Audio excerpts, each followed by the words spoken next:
Assalamualaikum warahmatullahi wabarakatuh. Di sini kami dari kelompok 6 mata kuliah Etika Bisnis Islam kelas 6C yang beranggotakan 1.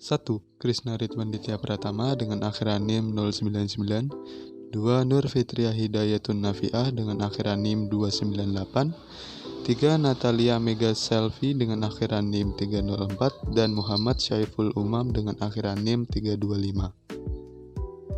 Akan membawakan materi mengenai etika Islam dalam bidang distribusi.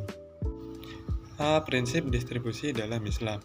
Dalam produksi Islam diatur agar produk tidak sekedar menghasilkan barang, tetapi juga memperhatikan aspek manfaat dan kemaslahatannya. Menurut Muhammad Al-Mubarak dalam produksi, Islam memiliki prinsip-prinsip sebagai berikut. A. Dilarang memproduksi dan memperdagangkan komoditas yang tercela karena bertentangan dengan syariah. B. Dilarang melakukan kegiatan produksi yang mengarah pada kezaliman. C. Larangan melakukan ihtikar atau penimbunan barang. Dan D. Memelihara lingkungan. Pada prinsipnya, produksi dalam ekonomi Islam harus memperhatikan kemaslahatan, antara lain A. Tidak memproduksi barang atau jasa yang bertentangan dalam penjagaan terhadap agama, jiwa, akal, keturunan, dan harga. B. Prioritas produksi sesuai kebutuhan. C. Memperhatikan aspek keadilan, sosial, zakat, sedekah, infak, dan wakaf. D. Mengelola SDA secara optimal, tidak boros, berlebihan, dan merusak lingkungan. E. Distribusi keuntungan yang adil antara pemilik dan pengelola, manajemen, dan buruh. Kegiatan produksi juga harus berpedoman kepada nilai-nilai keadilan dan kebijakan bagi masyarakat. Oleh karena itu, produsen dalam Islam juga harus memiliki prinsip sebagai berikut.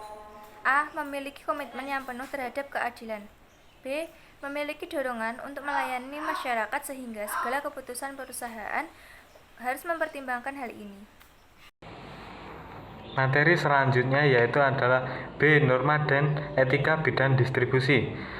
Etika distribusi dalam ekonomi Islam adalah norma-norma atau kaidah etika proses penyimpanan dan penyaluran produk kepada pelanggan berdasarkan prinsip-prinsip Islami, yaitu mencari keuntungan yang wajar, distribusi yang meluas, keadilan sosial, dan larangan ikhtiar. Selanjutnya, etika distribusi yang berbasis Islami menghendaki bahwa dalam hal pendistribusian harus berdasarkan dua sendi, yaitu sendi kebebasan dan keadilan kepemilikan. Berdasarkan di sini adalah kebebasan dalam bertindak yang dibingkai oleh nilai-nilai agama, dan keadilan tidak seperti pemahaman kaum kapitalis yang menyatakan sebagai tindakan membebaskan manusia untuk berbuat dan bertindak tanpa campur tangan pihak manapun, tetapi sebagai keseimbangan antara individu dengan unsur materi dan spiritual yang dimilikinya, keseimbangan antara individu dan masyarakat, serta antara suatu masyarakat dengan masyarakat yang lainnya. Perilaku agen distribusi menurut Islam. Perilaku ini sangat dipengaruhi oleh faktor-faktor kebudayaan, sosial, pribadi, dan psikologis. Faktor kebudayaan, subbudaya, kelas sosial. Faktor sosial, kelompok referensi dan keluarga. Faktor pribadi, usia, pekerjaan, keadaan ekonomi, dan gaya hidup. Faktor psikologis, motivasi, persepsi, belajar, dan kepercayaan dan sikap. Perilaku yang harus dimiliki pembisnis muslim: takwa, aksid, khidmat, dan amanah.